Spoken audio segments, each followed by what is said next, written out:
Hello दोस्तों, एक बार फिर से स्वागत है आप सभी का अतुल्य आरएस ऑनलाइन क्लासेस में। मैं सुनील बादू प्रस्तुत हूँ लेकर के राजस्थान का कला व संस्कृति। और राजस्थान की कला व संस्कृति के दरमियान प्रिय विद्यार्थियों, हम जो है राजस्थान के लोक नृत्य विगत कक्षा के दौरान पूर्ण कर चुके थे। अब जो अग्रिम बात हम जो है आपका एक नवीनतम जो टॉपिक है जो कि सम्मिलित किया गया है नवीनतम पाठ्यक्रम के अंतर्गत, उसकी बात अपन जो है करने जा रहे हैं। तो टॉपिक का नाम जो है दोस्तों हमारा रहेगा राजस्थानी चित्रकला। राजस्थानी चित्रकला। तो राजस्थान की चित्रकला की जो है हम आज बात करने वाले हैं प्रिय विद्यार्थियों, और इत्मीनान से आप लोगों को अच्छे से समझ में आएगा। और कोशिश यही रहेगी कि अपने जो है बहुत जल्दी इस टॉपिक को संपूर्ण कर लें। तो दोस्तों, राजस्थान की चित्रकला के संदर्भ में सबसे पहले अपन अगर बात करते हैं तो राजस्थान की जो चित्रकला है उसकी विशेषताओं की कुछ बात मैं आपसे यहाँ पे साझा करना चाहूँगा। हालांकि थोड़ा सा मैं जो है आपको बता करके और फिर जो है मैं आपको नोट्स के रूप में ही जो है आज पहली बार पढ़ाने का प्रयास करूँगा। तो थोड़ा ध्यान रखिएगा दोस्तों, थोड़ी सी बातें हैं वो समझने के बाद जो है हम निरंतर रूप से इस टॉपिक को जो है जल्दी से करने की कोशिश करेंगे। आपको केवल चीज़ें समझनी है और छिद्रान्वेषी भाव अपने को नहीं रखना है। और बाद में जो है विभिन्न प्रकार की जो चीज़ें हैं आपके लिए इम्पोर्टेंट इस टॉपिक के अंतर्गत, उनकी बातें मैं इस टॉपिक के संदर्भ में आपसे साझा करूंगा। तो आपको थोड़ा विशेष ध्यान रखना है कि कहाँ से प्रश्न बनता है, ये मैं आपको बताता जाऊंगा कि प्रश्न आज तक कहाँ से बने और कहाँ से बनने की संभावनाएं हैं। इन सभी विगत परीक्षाओं को देखते हुए हम इस टॉपिक का अध्ययन करने वाले हैं। तो राजस्थान की चित्रकला को जैसे ही हम शुरुआत करते हैं तो सबसे पहले बात आती है विशेषताओं की, कि राजस्थान की जो चित्रकला है उसमें कैसी विशेषताएं, कौन कौन सी जो है विशेषताएं रही। तो एक नंबर पे अगर मैं बात करूं तो राजस्थान की जो चित्रकला है उसकी जो प्रमुख विशेषता है एक विविध विषय वस्तु। क्या है? विविध विषय वस्तु, यानी विभिन्न प्रकार की विषय वस्तु रही जिस पर राजस्थान में चित्रांकन किया गया। नंबर एक पे अगर मैं बात करता हूँ तो सबसे पहले हम बात करते हैं धार्मिक ग्रंथ की, कि धार्मिक ग्रंथ। तो धार्मिक ग्रंथों के अंतर्गत जब हम बात करते हैं, जैसे कि हमारा धार्मिक ग्रंथ है रामायण, तो रामायण पर चित्रण हुआ राजस्थानी चित्रकला में। आगामी इसी तरह से हम बात करते हैं तो जैसे महाभारत है, महाभारत पर चित्रण किया गया। इसी तरह से गीता पर चित्रण किया गया। तो ये एक विषय वस्तु रही राजस्थान की चित्रकला के दरमियान, जिसपे कुछ चित्रांकन जो है राजस्थानी स्थानीय या तत्कालीन चित्रकारों के द्वारा चित्रण किया गया। दूसरा, हम इसी में आगे बढ़ते हैं तो दूसरे प्रकार में जैसे आपका धार्मिक ग्रंथ के अलावा हम बात कर लेते हैं संगीत ग्रंथ की। कौन से ग्रंथ की? संगीत ग्रंथ। तो संगीत ग्रंथों पे बहुत सारा चित्रण जो है विभिन्न विभिन्न जो शैलियाँ हैं आपकी भिन्न भिन्न, उनमें भिन्न भिन्न चित्रकारों ने भिन्न भिन्न शासक जो हुए उनके शासनकाल में चित्रण किया। तो संगीत ग्रंथ मुख्यतः जिनके नाम आते हैं, एक तो आपका रागमाला, रागमाला है। गीत गोविंद है जयदेव का ग्रंथ, गीत गोविंद जो कि जयदेव की रचना है, उस पर चित्रण हुआ। इसी तरह से जो राग रागनी है आदि इत्यादि जो ग्रंथ हैं संगीत पर जो लिखे हुए ग्रंथ हैं, उन पर जो है चित्रण हमारे राजस्थान की चित्रकला में हुआ है। तीसरी, हम विविध विषय वस्तु में विशेषताओं में अगर अपन बात करते हैं तो जो प्रेम ग्रंथ हैं, राजस्थान में कुछ प्रेम ग्रंथ हैं, उन पर भी जो है चित्रण हमें मिलता है। जैसे रामू चन्ना की कहानी है, रामू चन्ना हो गया आपका, यानी शेखावाटी क्षेत्र की ये कहानी है। और इसी तरह से जो ढोला मारू है, ढोला मारू कवि कलोल के द्वारा लिखित कुशल लाभ जिनकी उपाधि हमें मिलती हैं, इस ग्रंथ पर जो है काफ़ी सारे जो है चित्र हमें मिलते हैं। इसी तरह से जैसलमेर क्षेत्र की अपन बात करते हैं तो मूमल जो है उस पर चित्रांकन किया गया है। मूमल दे निहाल दे बोल सकते हैं आप, मूमल दे निहाल दे। ये जो ग्रंथ थे इन पे जो है लगभग चित्रण यहाँ पे हुआ है। इसी तरह से हम और बात करना चाहें तो उजली जेठवा, उजली जेठवा प्रेम ग्रंथों पर जो चित्रण हुआ है उसके अंतर्गत बात कर रहे हैं। इसी तरह से रूपमती, बाज बहादुर, बाज बहादुर, रूपमती बाज बहादुर, इन ग्रंथों पर भी क्या हुआ है दोस्तों, आपका चित्रण हुआ है। किसमें, राजस्थान की चित्रकला की हम बात कर रहे हैं। इसी तरह से चित्तौड़ के दो वीर हुए, आला और उदल, उन पर भी चित्रण हमें देखने को मिलता है। तो ये एक व्यापक दृष्टिकोण से हम जो है इस प्रकरण को करने जा रहे हैं। तो आप थोड़ा सा इन बातों का विशेष ध्यान रखते हुए इस जो प्रकरण है इसको पढ़ेंगे। तो नेक्स्ट हम आगामी इसी के संदर्भ में आगे बढ़ते हुए कि राजस्थान की चित्रकला की जो विशेषताएं हैं उसमें हमने बात की है विविध विषय वस्तु की। तो विविध विषय वस्तु से हम आगे बढ़ते हैं। तो नंबर 4 अगर विशेषता बात करते हैं तो राजस्थान में जो प्राकृतिक दृश्य हैं, प्राकृतिक जो दृश्य हैं आपके, उन पर भी चित्रण किया गया है। जैसे नदी का चित्रण है, नाले का चित्रण है और पहाड़ी का चित्रण है, पहाड़ी है या पहाड़ कह लीजिए आप। और इसी तरह से वृक्षों का चित्रण है, वृक्षों का चित्रण हमें राजस्थानी चित्रकला में मिलता है। तो ये कुछ जो है, इसी तरह से जो मरुस्थल है आप बात कर सकते हैं इसी में प्रकृति चित्रण में। तो प्रकृति चित्रण जो है यानी प्राकृतिक दृश्यों का चित्रण भी राजस्थान की चित्रकला में चित्रकारों के द्वारा किया गया है। तो ये इसके कुछ प्रमुख विशेषताएं हैं जो मैंने आपको बता दिया है, जिसमें विविध विषय वस्तु में। इसी तरह से अगर हम बात करें, ये तो इसके अंतर्गत पड़े विविध विषय वस्तु में। दूसरी हम जब बात करते हैं तो दूसरी बात आती है कि प्रधान विषय क्या रहा आपकी राजस्थान की चित्रकला का, प्रधान विषय क्या रहता है। तो प्रधान विषय में जब हम बात करते हैं तो एक तो प्रेम जो है इसको प्रधान माना गया है। और प्रेम एवं आप इस तरह से लिख सकते हो, प्रेम एवं नारी चित्रण, प्रेम एवं नारी चित्रण को प्रधानता दी गई है। और एक जो अपन बात करें आगे बढ़ते हुए तो एक चश्मे चेहरे की प्रधानता, एक चश्मे चेहरे की प्रधानता, एक चश्मे चेहरे की प्रधानता। ये एक चश्मे चेहरे की प्रधानता किस तरह से रही प्रिय विद्यार्थियों, यानी एक तरफ से जो है चित्र हमें दिखाई देता है, दूसरी साइड यानी मुख का एक ओर से हमें दिखाई देना एक चश्मा चेहरा कहलाता है। थोड़ा सा मैं चित्र के माध्यम से आपको यहाँ पे समझाने की प्रयास करूँगा।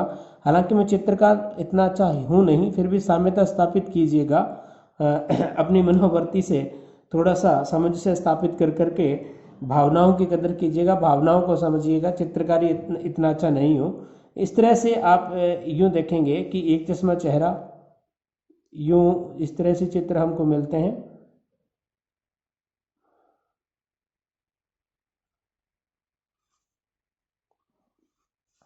ये मान लीजिए कोई नारी है और उसका चित्रण हो रहा है, तो ये आपको जिस तरह से एक तरफ से इसका चेहरा दिखाई दे रहा है, ये आपका क्या है, एक चश्मा चेहरा चित्रण है। इस तरह से एक साइड आपको मुख की दिखाई दे रही है, इसको एक चश्मा चेहरे के नाम से हम जानते हैं। तो एक चश्मे चेहरे की प्रधानता राजस्थानी चित्रकला की विशेषता का एक प्रमुख अंग है। समझ में आई दोस्तों। इसी तरह से हम आगे बात करें तो विशेषताओं में, तो बसलो चित्रण की प्रधानता रही, जिसे बसली भी बोल देते हैं, बसलो चित्रण की प्रधानता, बसलो चित्रण।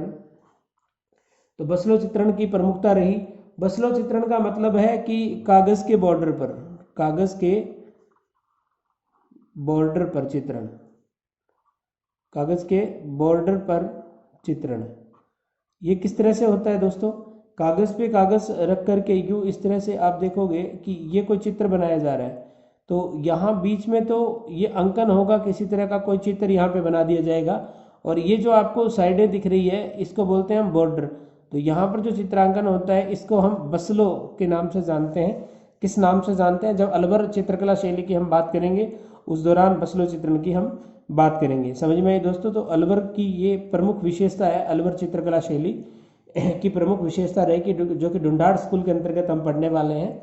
तो आगे बढ़ते रहिएगा। थोड़ा थोड़ा समझ आ रहा होगा सभी को, या बहुत अच्छा समझ आ रहा है तो कमेंट के माध्यम से ज़रूर बताइएगा।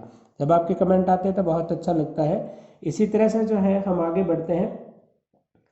तो फिर जो है अगली विशेषता की बात कर लेते हैं। यहाँ पे नेक्स्ट हम आगे बढ़ रहे हैं दोस्तों। तो विशेषताओं में जैसे हम आगे बढ़ते हैं तो नेक्स्ट विशेषता की बात करते हैं। जो भी है आप नंबर दीजिएगा इसको। तो राजस्थान के जो चित्रकार हैं अपने चित्रों पर नाम व तिथि का प्रयोग नहीं करते थे, यानी राजस्थान के चित्रकार अपने चित्रों पर नाम व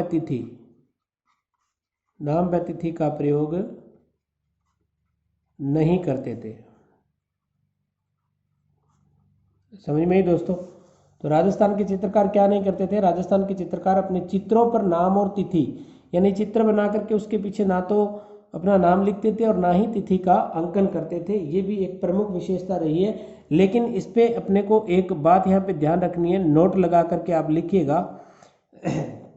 तो नोट लगा करके आप इस बात का ध्यान रखेंगे कि अपवाद के रूप में आप इस बात का ध्यान रखेंगे कि इस बात का अपवाद क्या है राजस्थान की चित्रकला में, कि नाम और तिथि का प्रयोग नहीं करते थे, हस्ताक्षर वगैरह नहीं करते थे चित्रकार। तो आपको एक तो इसमें बीकानेर की शैली याद रखनी है, बीकानेर चित्रकला शैली, और दूसरी आप रखोगे शेखावाटी को याद। किसको याद रखोगे? शेखावाटी को। तो ये बीकानेर और शेखावाटी के जो चित्रकार थे वो नाम और तिथि का प्रयोग जो है अपने चित्रों में करते थे। बाकी किसी भी शैली में ऐसा हमें नहीं मिलता है। समझ में दोस्तों बात? कोई इक्का दुक्का मिलता है, वो प्रधान नहीं है। गौण विषय समझ करके उसको आप याद नहीं रखेंगे। और बीकानेर को प्रधानता देनी है आपको एक नंबर पे, कि बीकानेर पे, अगर बीकानेर आपके ऑप्शन में नहीं हो तो शेखावाटी के चित्रकार भी जो है आपके यहाँ पे हस्ताक्षर वगैरह किया करते थे। हालांकि हस्ताक्षर की परंपरा सबसे पहले जयपुर में आई थी, उसके बाद धीरे धीरे वहाँ से लुप्त होकर के बीकानेर और शेखावाटी में ही रह गई थी। ये एक व्यापक दृष्टिकोण से है, लेकिन आपके एग्जाम के दृष्टिकोण से बात कर रहा हूँ कि बीकानेर और शेखावाटी के चित्रकार चित्रों पे हस्ताक्षर तिथि का अंकन किया करते थे। बाकी ऑल ओवर राजस्थान की बात करते हैं तो हमें ऐसा उल्लेख नहीं मिलता है। तो फिर हम यहाँ से आगे बढ़ते हैं प्रिय विद्यार्थियों। नेक्स्ट आप जो भी नंबर है वो लगाते रहिएगा। फिर जो है लिखेगा कि राजस्थान के चित्रकार अपने चित्रों में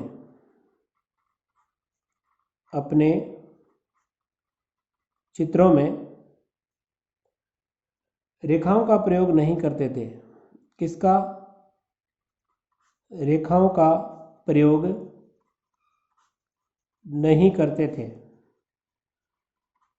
किसका प्रयोग नहीं करते थे? रेखाओं का प्रयोग नहीं करते थे। कहाँ के चित्रकार? राजस्थान के चित्रकार जो है अपने चित्रों में रेखाओं का प्रयोग नहीं करते थे। और इसी में आपको अपवाद स्वरूप एक जो है बात याद रखनी है, कि नोट लगा के मैं यहाँ पे अंकित कर रहा हूँ। अपवाद के रूप में आप क्या याद रखोगे? तो अपवाद के रूप में आप जो है राजस्थान की बूंदी चित्रकला शैली, बूंदी चित्रकला जो शैली है बूंदी वाली, वहाँ पर जो है रेखाओं का प्रयोग चित्रकारों के द्वारा किया गया है। इस बात का विशेष ध्यान रखेंगे। हालांकि आपको थोड़ा सा बोरिंग महसूस हो रहा होगा, ऐसी कोई बात नहीं है प्रिय विद्यार्थियों। जो मैं ये बातें बता रहा हूँ उनमें कॉन्सेप्ट आपका क्लियर हो रहा है, और बहुत ही सुमेलित करने वाले जो प्रश्न आते हैं वो यहीं से आते हैं। या आपसे पूछ लेंगे निम्नलिखित में से कौन सा कथन सत्य है, कौन से असत्य है, इस तरह का प्रश्न जो है इंपॉर्टेंट बनता है। वो सारी बातें जो प्रचलित है मैं आपको बता दूंगा कि कोटा में शिकार प्रधान थी, नारियों को शिकार करते हुए दिखाया गया है। बूंदी में जो है आपके पशु पक्षियों का चित्रण मिलता है, बसलों का चित्रण अलवर में मिलता है। इसी तरह से आदमकद चित्र जो कि साहिब राम ने सूर्य सिंह का बनाया अलवर में मिलता है। बनी ठणी है निहाल चंद की बनाई हुई, जिसे भारत की मोनालिसा एरिक डिक्सन ने कहा है।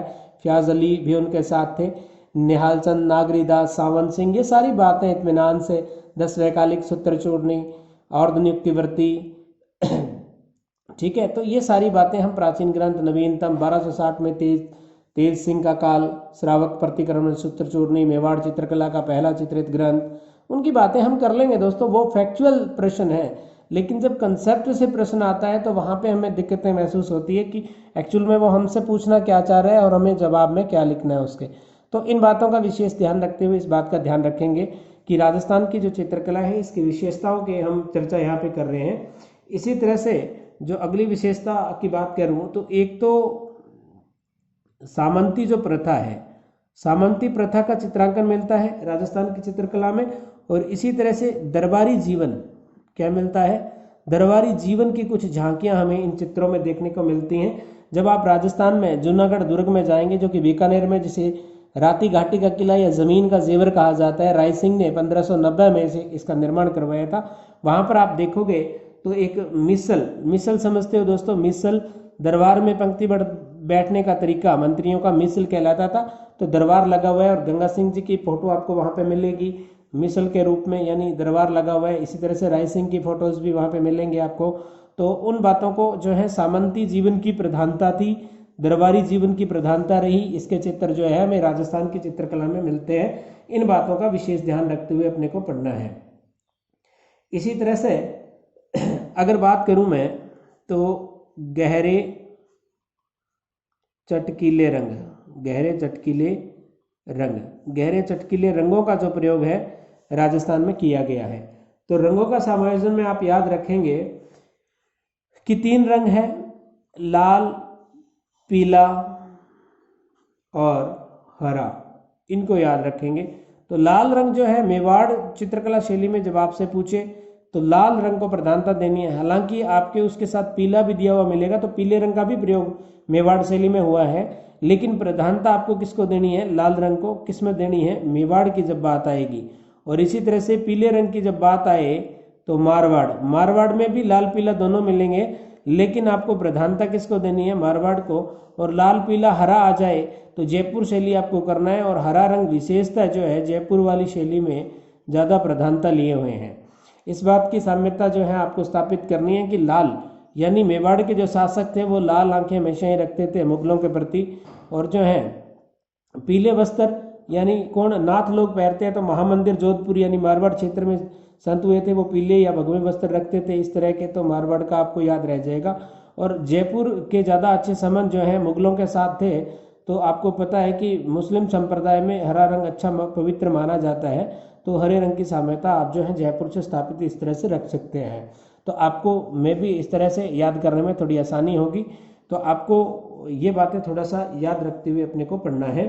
तो मुख्य रंगों में एक ही रंग की बात होती है, हालांकि लाल पीले का प्रयोग दोनों का ही मेवाड़ में हुआ है, पीले लाल का प्रयोग ही मारवाड़ में हुआ है, तो सभी रंगों का प्रयोग हुआ है, लेकिन ये थोड़ी सी प्रधानता के बारे में मैं आपसे बात कर रहा था। तो जब एक बात आपसे पूछी जाए तो आपका उत्तर लाल पीला या हरे में से होना चाहिए। और इसी तरह से अगर 2 रंग पूछ लिए जाए तो मेवाड़ में आप लाल पीला लिख सकते हैं, मारवाड़ में पीला लाल लिख सकते हैं। समझ में दोस्तों, तो इस बात का विशेष ध्यान रखें। इसी तरह से हम आगामी बात करते हैं, तो राजस्थान की जो चित्रकला है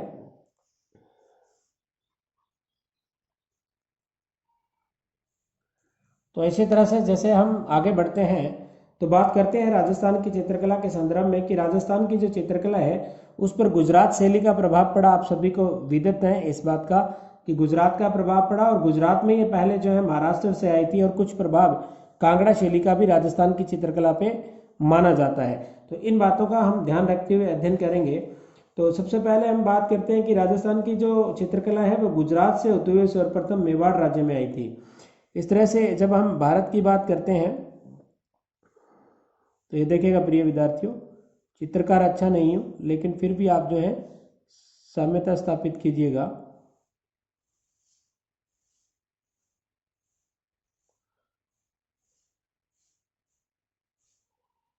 इस तरह से हमारे भारत का जो मैप है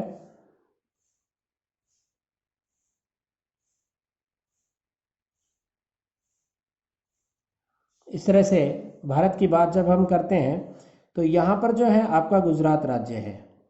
समझ में दोस्तों बात, यहाँ पे कौन सा है आपका गुजरात है, तो गुजरात आपको विजिबल होगा। और यहाँ गुजरात में एक धर्म था जैन धर्म। कौन सा धर्म था, जैन धर्म था प्रिय विद्यार्थियों। आपको दिखाई दे रहा होगा अच्छे से, अगर फिर भी नहीं दिखाई दे तो कमेंट के माध्यम से आप ज़रूर बताया करें, क्योंकि थोड़ा सा छोटा ही लिख पाता हूँ मैं, आदतन थोड़ी सी ऐसी प्रैक्टिस है। तो गुजरात जो है यहाँ पे जैन धर्म था, और इसको कहा गया जैन शैली। अब शायद विजिबल होगा, थोड़ा फॉन्ट मैंने बड़ा किया है लिखने का, जैन शैली, और इसी को कह देते हैं गुजराती शैली।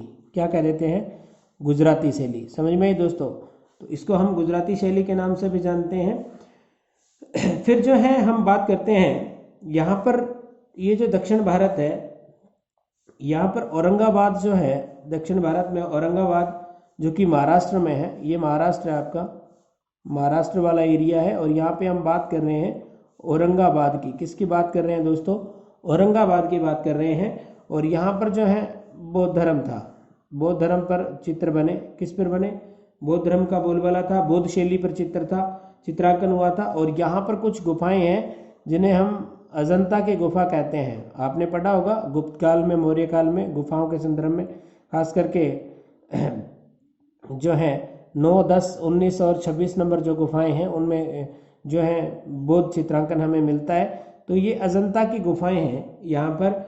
और अजंता की गुफाओं में आपको माना जाता है कि जब भारत पे एक जाति थी अरब, कौन सी? अरब। अरबों का जब भारत पे आक्रमण हुआ तो यहाँ के जो चित्रकार थे वो यहाँ से चलते हुए सीधे यहाँ आ गए। कहाँ आए? गुजरात में आए। और गुजरात में जैन धर्म के अनुयायी थे ज़्यादातर, तो जैन धर्म का प्रभाव पड़ा और इसलिए ये जैन शैली कहलाई और कुछ गुजराती शैली भी यहाँ पे मिली। तो इसी के ऊपर ही यहाँ मैं थोड़े से अलग कलर में आपको दिखाने का प्रयास करूँगा। इस गुजरात से ऊपर जब ये रेड कलर में आपको दिख रहा है हमारा प्यारा राजस्थान, तो इस राजस्थान में ये चित्रकार आए। कौन आए? राजस्थान में चित्रकार आए। तो यहाँ पर गुजरात शैली के जो चित्रकार है सबसे पहले इस जगह पे आए, इस दक्षिणी राजस्थान में, यानी मेवाड़ वाले एरिया में आए। तो मेवाड़ शैली पे गुजराती शैली का भी प्रभाव पड़ा और महाराष्ट्र की शैली का भी प्रभाव पड़ा। तो जब दो शैलियाँ मिलकर के एक नई शैली का निर्माण करती है तो इसको हम कहते हैं अपभ्रंश। क्या कहते हैं? अपभ्रंश। तो अपभ्रंश शैली मूलतः माना जाता है राजस्थान की शैली का विकास अपभ्रंश शैली से हुआ। और इस पर ये जो औरंगाबाद वाली, महाराष्ट्र वाली या दक्षिण भारत वाली शैली जो आपकी शैली है इसका प्रभाव पड़ा। इसी तरह से गुजरात का प्रभाव पड़ा। तो गुजरात और दक्षिण में हम बात करते हैं महाराष्ट्र की, तो दोनों शैलियों का जो है यहाँ पे प्रभाव पड़ता है और एक नई शैली का विकास जो है हमारे इस राजस्थान में होता है जिसका हमने नाम दिया मेवाड़ शैली। और मेवाड़ शैली के संदर्भ में आपको बता दूं दोस्तों कि राजस्थान की यह सबसे प्राचीन या मूल शैली मानी जाती है जिसका नाम मेवाड़ शैली है। तो गुजरात से होते हुए सर्वप्रथम मेवाड़ राज्य में आई जिसका नाम क्या पड़ गया आपका? मेवाड़ शैली पड़ा। और इसकी उत्पत्ति किससे मानी गई? अपभ्रंश शैली से इसकी उत्पत्ति जो है मानी गई। और राजस्थान की चित्रकला की अगर बात करते हैं तो 15वीं सदी में जाकर के, यानी 15वीं सदी की बात करते हैं तो 15वीं सदी में जाकर के हमारे इस राजस्थान की जो चित्रकला है, यानी राजस्थान की जो चित्रकला है वो स्वतंत्र हुई। कैसे हुई? स्वतंत्र हुई। स्वतंत्र रूप से इसमें चित्रण होने लगा। फिर जो है धीरे धीरे हम आगे बढ़ते हैं इन्हीं विशेषताओं के साथ। तो यहाँ पे लिख रहा हूँ मैं, जगह अभाव की वजह से थोड़ा समझने का प्रयास कीजिएगा। तो जैसे ही हम आगे बढ़ते हैं तो राजस्थान की चित्रकला स्वतंत्र हुई 15वीं शताब्दी में हमने बात की। तो 17वीं और 18वीं जो सदी थी, 17वीं और 18वीं सदी, 17वीं और 18वीं सदी को राजस्थान की चित्रकला, राजस्थान की चित्रकला का स्वर्ण काल कहते हैं, गोल्डन पीरियड, स्वर्ण काल कहा जाता है 17वीं और 18वीं सदी को। समझ में आई? तो तब हम बात करते हैं कि जो कुंभा का काल था, महाराणा कुंभा का काल, वो राजस्थान की चित्रकला का, अगर आपको सदी पूछ ली जाए तो 17वीं 18वीं, और अगर शासक पूछ लिया जाए तो कौन था? महाराणा कुंभा। महाराणा कुंभा जो कि मेवाड़ के शासक थे, बाद में उदा ने 1468 के आसपास कहते हैं कि इनकी हत्या कर दी थी। समझ में आई बात कुंभा की? तो कुंभा जो है एक दानवीर शासक हुए थे। बहुत सारी इनकी उपाधियां मिलते हैं और श्यामल दास ने तो लिखा भी है कि राजस्थान में जो 84 दुर्ग है और उसमें से 32 दुर्गों का अकेले ही निर्माण किसके द्वारा? महाराणा कुंभा के द्वारा करवाया गया था। संगीत से बहुत प्रेम करते थे, रसिक प्रिया, संगीत मेवासा, सूड प्रबंध आदि इन्होंने कुछ टीकाएं भी संगीत पर लिखी। वागेश्वरी बहुमान जो कि रंबाबाई थी इनकी पुत्री, वो भी बहुत विदुषी थी संगीत के बारे में। और चित्रकारों को भी अपने यहाँ शरण दिया और चित्रकला को भी इन्होंने बढ़ावा दिया। महाराणा कुंभा ने बहुत ज़्यादा जो है मेवाड़ में इन्होंने बढ़ावा दिया था चित्रकला को। इसलिए जो है इन महाराणा कुंभा को जो काल है वो मेवाड़ की चित्रकला का गोल्डन टाइम माना जाता है, यानी स्वतंत्रता प्राप्ति कर ली थी उनके काल में राजस्थान की चित्रकला ने, इसलिए उसको स्वर्ण काल के रूप में जाना जाता है महाराणा कुंभा का टाइम। और सदी की बात करें तो 17वीं 18वीं सदी स्वर्ण काल माना जाता है। आपसे सीधा प्रश्न यही पूछा जाएगा कि कौन से शासन का काल जो है राजस्थान की चित्रकला का स्वर्णिम काल कहलाता है? तो आपको जो वहां पे उत्तर देना है वो क्या देना है दोस्तों? महाराणा कुंभा का टाइम जो है स्वर्ण काल था। अब कुछ बातें विशेष यहाँ पे हम और कर लेते हैं आगे बढ़ते हुए। तो कुछ बातें राजस्थान के संदर्भ में मैं आपको बताऊंगा, तो इसका आपको पूरा ध्यान जो है रखना है कि राजस्थान की चित्रकला के प्राचीनतम अवशेषों की बात करते हैं। राजस्थान की चित्रकला के प्राचीनतम अवशेष। तो प्राचीनतम अवशेषों की जब हम बात करते हैं प्रिय विद्यार्थियों, तो सबसे पहले बात आती है कोटा की। कोटा के अंदर पता है आपको चंबल नदी बहती है, राजस्थान की सबसे लंबी नदी, जल ग्रहण की क्षमता से सबसे बड़ी नदी मानी जाती है। आंतरिक रूप से देखा जाए तो बनास है, वो बात ज्योग्राफिकल लैंग्वेज की है, ज्योग्राफी बहुत अच्छे से करवा रखी है मैंने, आप देखिएगा बहुत इत्मीनान से आपको समझ आएगी। तो कोटा के अंदर चंबल नदी है और चंबल नदी के किनारे ही एक गांव है दोस्तों, आलनिया। कौन सा गांव है? आलनिया गांव है। और इस आलनिया जो गांव है, इसमें दर्रा व मुकुंदरा हिल्स पर कुछ चित्र मिले हैं, यानी दर्रा और मुकुंदरा ये पहाड़ियां हैं, इन पर जो है बहुत ही प्राचीनतम चित्रों के हमें अवशेष मिलते हैं। तो एक तो बात ये याद रखनी है कि राजस्थान में चित्रकला के प्राचीनतम अवशेषों आपसे पूछा जाए तो आलनिया गांव में दर्रा व मुकुंदरा हिल्स पे हमें मिलते हैं। इसी तरह से भरतपुर जिले की बात कर लेता हूं, तो भरतपुर में एक स्थान है प्रिय विद्यार्थियों दर नाम से, वहां पर भी जो है राजस्थान के प्राचीनतम चित्र हमें देखने को मिलते हैं।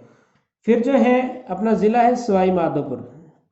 कौन सा? सवाई माधोपुर। तो सवाई माधोपुर जिले की बात मैं आपसे साझा कर रहा हूं यहाँ। तो सवाई माधोपुर में 2 गुफा मंदिर हैं। क्या है? 2 गुफा मंदिर हैं। और इन 2 गुफा मंदिरों की अगर अपन बात करते हैं प्रिय विद्यार्थियों, तो एक मंदिर तो आपका आता है अमरेश्वर मंदिर करके मिलता है हमें, इसका नाम अमरेश्वर मंदिर है। और दूसरा जो है भोलेश्वर मंदिर है। कौन सा? भोलेश्वर मंदिर। यहाँ पर भी जो है प्राचीनतम चित्रों के, यानी जो शिकार प्रधान चित्र है, या आप कह सकते हो कि आखेट के चित्र या शिकार के चित्र जो कि प्राचीनतम है, आखेट के चित्र हमें यहाँ से इन मंदिरों से मिलते हैं। इसी तरह से एक अगस्त्य मुनि हुए, इन अगस्त्य मुनि की एक गुफा मिलती है हमें, और ये मिलती है पुष्कर से। यहाँ भी जो है काफ़ी प्राचीन समय के चित्र हमें राजस्थान में मिलते हैं। फिर जो है मैं थोड़ी सी बात कर लेता हूँ राजस्थान की राजधानी जयपुर की। जयपुर का प्राचीन नाम जो है बेराट हुआ करता था, और बेराट से भी पुरानी बात करें तो इसे विराट नगर कहते थे। और यहीं पर कैप्टन बर्ट ने 1837 में प्रिय विद्यार्थियों अशोक जो कि मौर्य काल के शासक हुए, अशोक मौर्य, चंडाशोक, कालाशोक के नाम से जिसे जाना गया, और अपने शासन के जो है 8वें वर्ष उन्होंने कहते हैं कि कलिंग पे भयंकर नरसंहार हाथियों के लिए युद्ध किया था। और उस युद्ध के बाद उनका जो है हृदय परिवर्तन हो गया था एक बालक के माध्यम से। बाद में जो है एक बौद्ध भिक्षु से वो काफ़ी प्रभावित रहे थे। अशोक जो है प्रारंभ में शैव मता अनुयायी थे, ऐसा माना जाता है। तो हम बात करते हैं अशोक की। तो अशोक के भाब्रू शिलालेख का 1837 में एक व्यक्ति था। अशोक का शिलालेख कौन था? भाब्रू शिलालेख। तो ये भाब्रू शिलालेख जो है आपका यह विराट से मिलता है, आजकल बेराट कहते हैं इसको, जो है अशोक का भाब्रू शिलालेख मिला। और किसने खोजा? कैप्टन बर्ट ने। तो कैप्टन बर्ट ने यहाँ पे सबसे पहले इसको खोजा था। और यहीं पर जो है क्या है दोस्तों कि कुछ चित्र मिले हैं। क्या मिले हैं? कुछ प्राचीन चित्रों के उदाहरण जो है हमें बेराट की पहाड़ियों से मिलते हैं। कहाँ से मिलते हैं? बेराट की पहाड़ियों से। बेराट की पहाड़ियाँ बिजक डूंगरी, देव डूंगरी कुछ पहाड़ियाँ हैं, वहाँ पर जो है बहुत ही प्राचीन आदि मानवों के गुफा चित्र हमें मिलते हैं, जिन पे कुछ लिपि भी जो है लिखी हुई है। भाव किलाक्षर लिपि के नाम से उसे जाना जाता है, आज तक पढ़ा नहीं गया। हालांकि सबसे पहले वेडेन महोदय ने इसका जो है प्रयास किया था इनको पढ़ने का, और उसके बाद भारतीय विद्वान थे एक नटवर झा करके, उन्होंने भी पढ़ने का काफ़ी प्रयास किया, लेकिन जो है उनको सफलता नहीं मिली। बाद में इसका नाम जो है सिंधु सभ्यता की लिपियों को पढ़ा गया, जो कि बाएं से दाईं ओर पहली लाइन लिखी जाती थी, दूसरी बाईं ओर से दाईं ओर लिखी जाती थी, जिसको बुस्तोफेडन के नाम से या गौमूत्र लिपि के नाम से हम जानते हैं। तो ये कुछ बातें हम प्राचीन चित्रों की, हम ज़्यादा इतिहास में नहीं जाएंगे, फिर मैं सारा बता दूंगा तो नेशनल वाले गुरुजी क्या बताएंगे।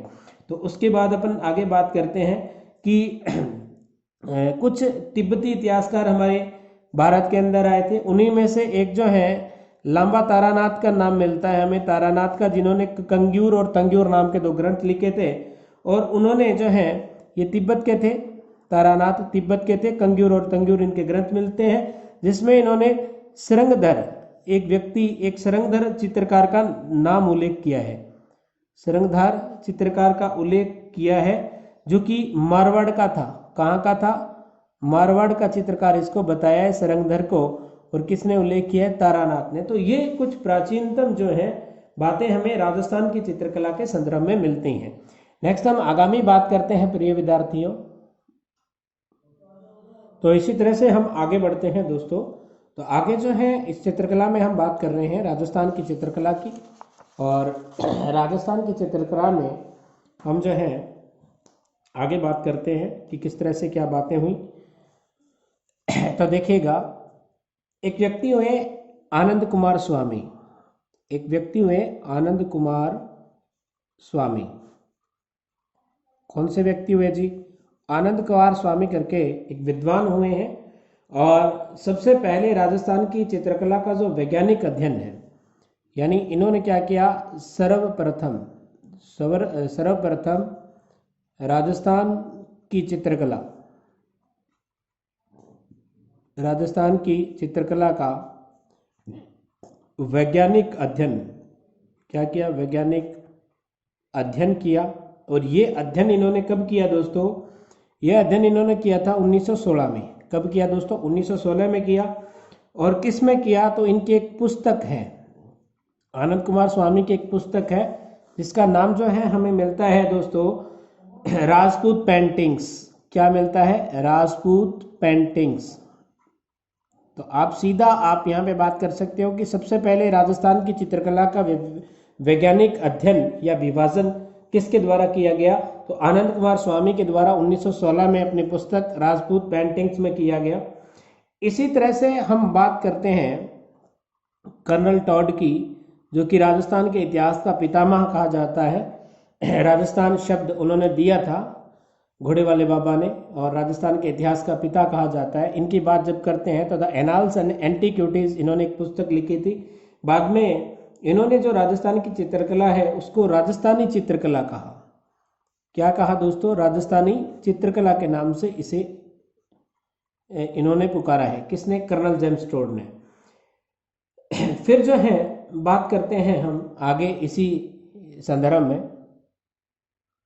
तो कुछ विद्वानों की हम यहाँ और बात कर रहे हैं, देखिएगा प्रिय विद्यार्थियों। तो एक तो आपके विद्वान हुए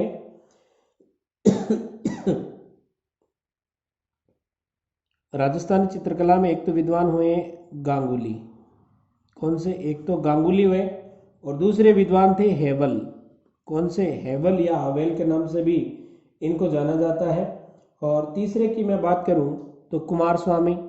कौन सा नाम? कुमार स्वामी की बात करूं तो सबसे पहले हम यहाँ बात कर रहे थे गांगुली और हवेल की। तो इन्होंने जो है राजस्थान की जो चित्रकला है, राजस्थानी चित्रकला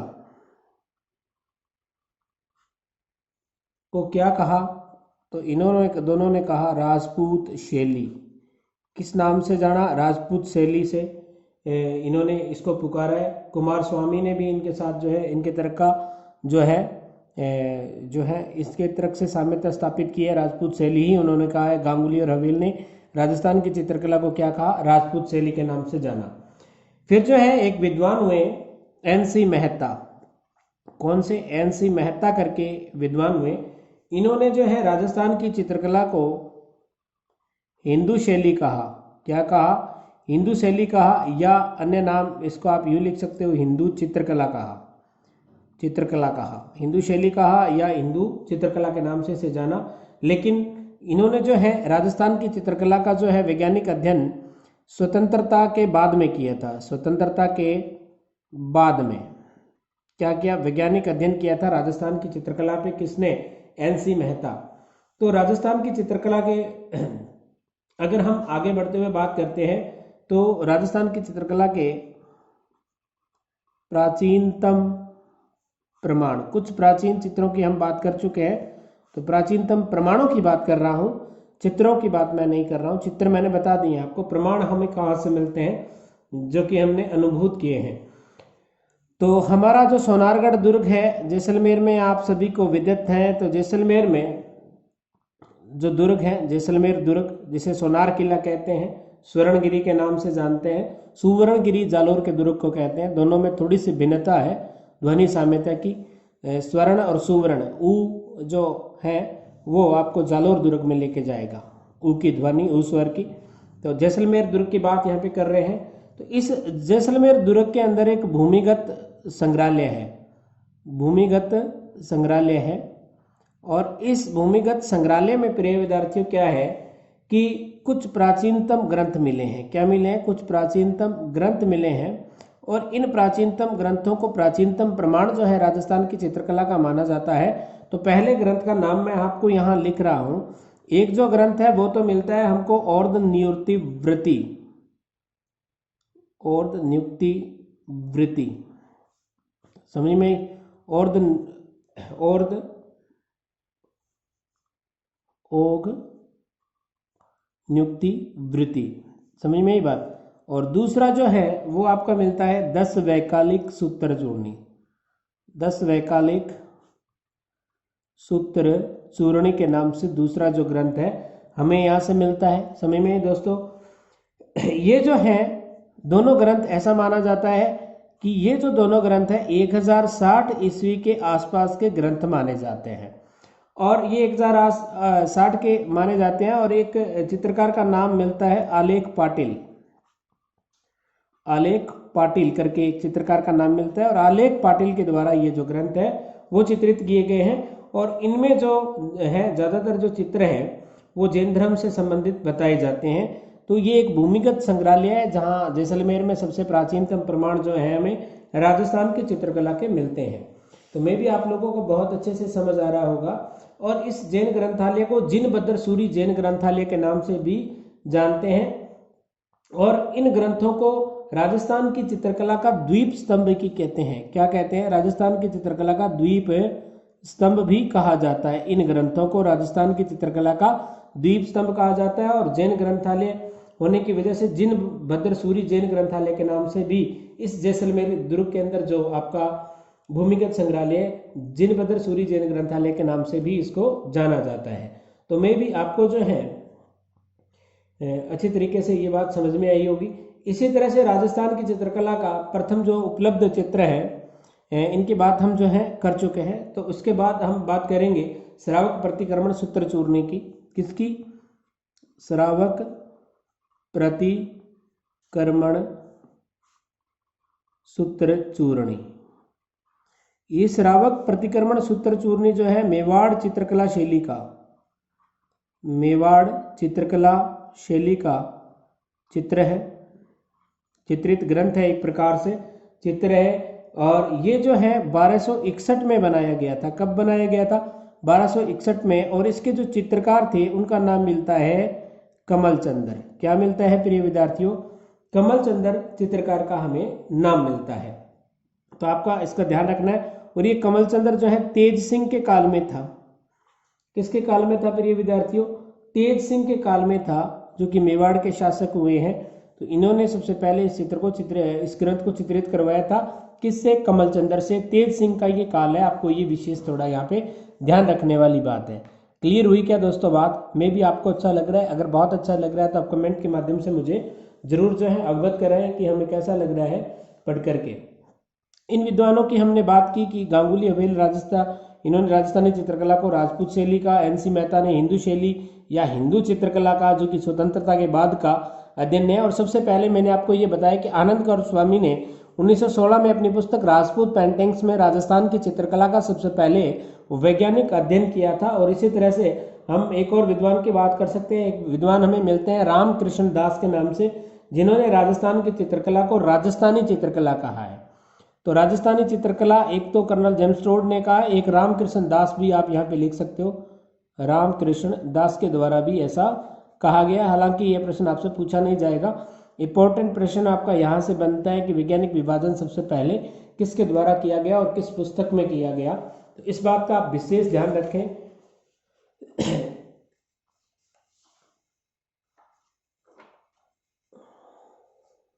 फिर जो है हम राजस्थान की चित्रकला को क्रम वाइज पढ़ना प्रारंभ करते हैं। मैं नोट्स के माध्यम से आपको पढ़ाने का प्रयास करूंगा। आप जो है इस बात का थोड़ा विशेष ध्यान रखें कि आपको जो है असूलियत होगी, आपको लिखना नहीं पड़े, मैं बोलता जाऊंगा, आप समझते जाइएगा।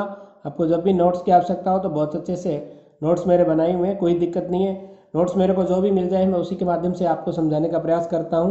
हालांकि उनको पहले एक बार चेक कर लेता हूं कि किस तरह से किस तरह के हैं, तो आपको कोई दिक्कत नहीं होगी प्रिय विद्यार्थियों। आप जो है इत्मीनान से जुड़े रहें और विश्वास रखें अतुल्य आर्यस ऑनलाइन क्लासेस की टीम पे कि आप जो है विशेष रूप से इसको पढ़ने का प्रयास करें। फिर जो है हम थोड़ा सा बात यहाँ पे कर लेते हैं कि राजस्थान में जो लघु चित्र शैलियाँ हैं उनकी बात करते हैं। तो सबसे पहले अगर मैं बात करूँ तो राजस्थान की चित्रकला में कुछ स्कूल हुए हैं, मेवाड़ स्कूल है, मारवाड़ स्कूल है, चाहे आपका ढूंढाड़ हो चाहे आपका हड़ौती हो, उनका यहाँ मैं वर्गीकरण आपसे प्रेषित कर रहा हूँ। आप केवल देखते जाइएगा बोर्ड पे, आप जो है अपना ध्यान कुछ देर के लिए केंद्रित करेंगे तो हम इस टॉपिक को आसानी से आगे बढ़ते हुए करते जाएंगे। तो आप इस बात का ध्यान रखेंगे। दिखाई दे रहा होगा सभी को, विजिबल है अच्छे तरीके से, कोई दिक्कत नहीं है। तो राजस्थान की लघु चित्र शैलियों की बात कर रहे हैं और कुल मिला के आपसे सीधा प्रश्न पूछा जाए कि राजस्थान में लघु चित्र शैलियाँ कितनी हुई, तो आपका उत्तर होना चाहिए कितनी, 17 शैलियाँ थी टोटल। इनकी बात करेंगे तो सबसे पहले मेवाड़ स्कूल है, दूसरा मारवाड़ स्कूल है, तीसरा ढूंढाड़ स्कूल है और चौथा हाड़ौती स्कूल है। तो मेवाड़ स्कूल में मेवाड़ शैली हुई, सबसे प्राचीन शैली, मूल शैली राजस्थान की, उदयपुर शैली भी इसको कह दिया जाता है। इसी मेवाड़ स्कूल के अंतर्गत हम पढ़ेंगे नाथद्वारा शैली को, जहाँ पर भगवान कृष्ण से संबंधित पिछवाइयों के चित्र हमें मिलते हैं, गायकांकन, माता यशोदा का अंकन मिलता है। फिर जो है देवगढ़ शैली को थोड़ा बहुत पढ़ेंगे हम, ज़्यादा ये गौणी है। चावंड शैली में हम महाराणा प्रताप के महलों में जो चित्र उन्होंने चित्रित करवाए थे, लूणा चावंडिया को पराजित करके चावंड को अपनी राजधानी बनाया था और बाद में कुछ महलों पर चित्रों का चित्रांकन करवाया था, उसकी बात अपन यहाँ चावंड शैली के अंतर्गत करेंगे प्रिय विद्यार्थियों। फिर जो है आपका आता है मारवाड़ स्कूल। मारवाड़ स्कूल को आप जोधपुर स्कूल या जोधपुर शैली के नाम से भी जानते हैं। इसके अंतर्गत हम कुछ शैलियों को पढ़ेंगे, बीकानेर शैली को पढ़ेंगे मारवाड़ स्कूल के अंतर्गत। तो मारवाड़ स्कूल में बीकानेर शैली को पढ़ेंगे और बीकानेर में हम मथेरण कला को पढ़ेंगे, उस्ता कला को पढ़ेंगे, इमानुद्दीन उस्ता को पढ़ेंगे। समझ में ही दोस्तों। इसी तरह से हम इस मारवाड़ स्कूल में ही किशनगढ़ शैली को पढ़ेंगे। किशनगढ़ शैली में हम सावंत सिंह के बारे में जानकारी लेंगे, जिनका उपाधि जो है नागरीदास हमें मिलती हैं और एक गणिका से उनको प्रेम हो जाता है और उसको राधा के रूप में वो मानते हैं और खुद को भगवान कृष्ण मान के थोड़ा वैराग्य धारण कर लेते हैं और अपने चित्रकार मोरध्वज न्यालचंद से यहाँ एक चित्र बनवाते हैं बनी ठनी का, जिसे एरिक डिक्सन ने भारत की मोनालिसा कहा है, जो कि लियोनार्डो दा विंची यूरोप के चित्रकार की कृति थी, उससे साम्यता स्थापित की है किशनगढ़ की बनी ठनी की। फिर जो है हम जैसलमेर शैली की बात करेंगे। जैसलमेर में 10वें कालिक, सूत्रचूर्णी, अर्धनियुक्तिवर्ती, इनकी बात हम कर चुके हैं। तो अर्धनियुक्तिवर्ती की बात हमने की और 10वें कालिक सूत्रचूर्णी की बात जैसलमेर में हमने की। यहीं पर हम मुम्मल का चित्रण करेंगे, जो कि नक्शिक वर्णन, मुम्मल एक गीत भी मिलता है, जो कि गीत आपके टॉपिक लगा हुआ है राजस्थान के लोक संगीत, उसके अंतर्गत भी आपसे पूछा जा सकता है। नागौर में बात करेंगे तो नागौर और अजमेर शैली की बात भी हम मारवाड़ के अंतर्गत ही यहाँ पे करेंगे। इसी तरह से ढूंढाड़ स्कूल, तो ढूंढाड़ स्कूल में आमेर शैली की बात करेंगे। ईश्वरी सिंह ने आदम का चित्र बनाया था, साहबदीन ने आदम का चित्र बनाया था ईश्वरी सिंह का, और यहीं पर बसलो चित्रण मिलता है। जयपुर की कुछ चित्रकला शैलियों की बात करेंगे। जयपुर का एक हिस्सा उनियारा, जो कि टोंक में पड़ता है, तत्कालीन जयपुर का एक हिस्सा था।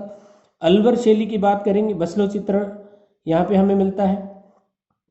तो ये कुछ मुगल शैलियों का प्रभाव भी यहाँ पे ज़्यादा रहा आमेर जयपुर वाली पे। तो फिर जो है हाड़ौती की बात करेंगे। दक्षिण पूर्वी पठारी क्षेत्र राजस्थान का, बूंदी, कोटा, झालावाड़ वाला। कोटा में शिकारी जो दृश्य थे शिकार प्रधान। बूंदी में जो है पशु पक्षियों की लड़ाई, पशु पक्षियों का चित्रण, चांदनी रात की संगोष्ठियाँ और कुछ चित्रशालाओं का निर्माण भी, और झालावाड़ में भी हम ये बात करेंगे। तो आपका सबसे पहले यहाँ से प्रश्न जो है वो पूछा जा सकता है, राजस्थान की लघु चित्र शैलियाँ कितनी है? 17 है। कौन कौन से स्कूल थे? तो 4 स्कूल है, मेवाड़, मारवाड़, ढूंढाड़ और हाड़ौती स्कूल। और मेवाड़ स्कूल में कौन सी शैली आती है, ये प्रश्न बनता है। तो आपके मैंने यहाँ पे लिखा है मेवाड़ शैली, उदयपुर शैली या नाथद्वारा शैली, देवगढ़ शैली, चावंड शैली, ये मेवाड़ स्कूल का हिस्सा है। इसी तरह से मारवाड़ में बीकानेर, किशनगढ़, नागौर, जैसलमेर वाला जो हिस्सा है वो आपका आता है। ढूंढाड़ स्कूल में आपका उनियाना, अलवर, जयपुर, आमेर वाला जो स्कूल है वो आएगा, उसकी चित्रकला शैली आएगी। हाड़ौती में झालावाड़ कोटा बूंदी वाला जो क्षेत्र है वो आपका आएगा, हाड़ौती के अंतर्गत हम इसको पढ़ेंगे।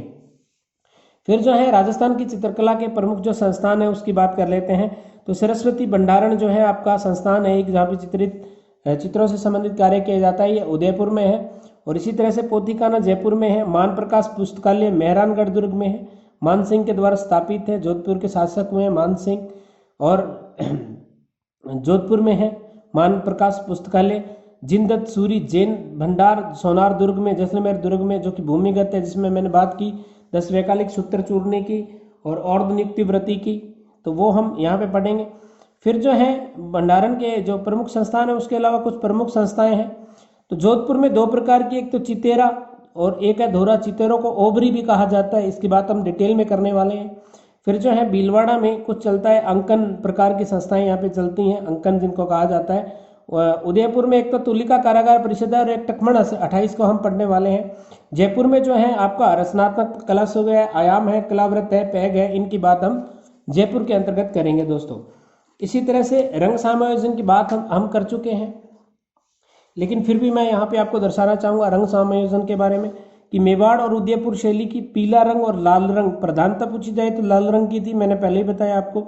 जोधपुर बीकानेर शैली में आपसे पूछा जाए तो पीले रंग की प्रधानता रही।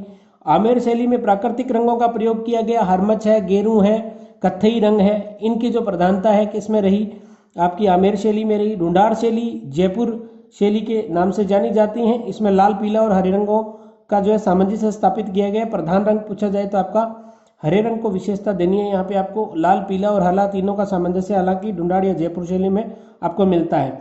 और फिर जो है बूंदी शैली की जब हम बात करते हैं तो यहाँ पे हरा रंग है, लेकिन यहाँ आप हरे रंग को आप नहीं समझे, केवल सुनहरे रंग का ध्यान रखेंगे। सोने चांदी के रंगों की पॉलिश किस चित्रकला शैली में हमें मिलती है तो बूंदी में मिलती हैं। और यहाँ पर पशु पक्षी का चित्रांकन भी मिलता है। अलवर में ज्वारातों की शाही का प्रयोग किया गया है। इन बातों का विशेष ध्यान रखते हुए आप जो है अध्ययन करेंगे प्रिय विद्यार्थियों, तो मैं भी आप लोगों को बहुत अच्छा लगा होगा। फिर जो है हम इसमें आगामी बात करते हैं, देखिएगा। तो आगामी बात में हम दोस्तों बात कर लेते हैं कुछ अन्य इसके संदर्भ में। हालांकि आज जो है काफ़ी कुछ मैटर हमने किया है, आप विशेष ध्यान देंगे इस पर। तो नेक्स्ट हम बात कर लेते हैं कि कुछ चित्रकला शैलियों में आंखों का समन्वय कैसा रहा, उसकी बात अपन यहाँ करने वाले हैं। देखिएगा, तो आंखों का समन्वय इस तरह से रहा। किशनगढ़ शैली में खंजर व तीर कमान के समान नेत्र, यानी जिस तरह से आप जो है बनी ठनी का चित्र देखते हैं तो कुछ इस प्रकार से उसकी आंखें मिलती हैं हमको, इस प्रकार से यूं तीर कमान के समान, इस तरह से आंखों का निर्माण जो है किया गया खंजर के समान।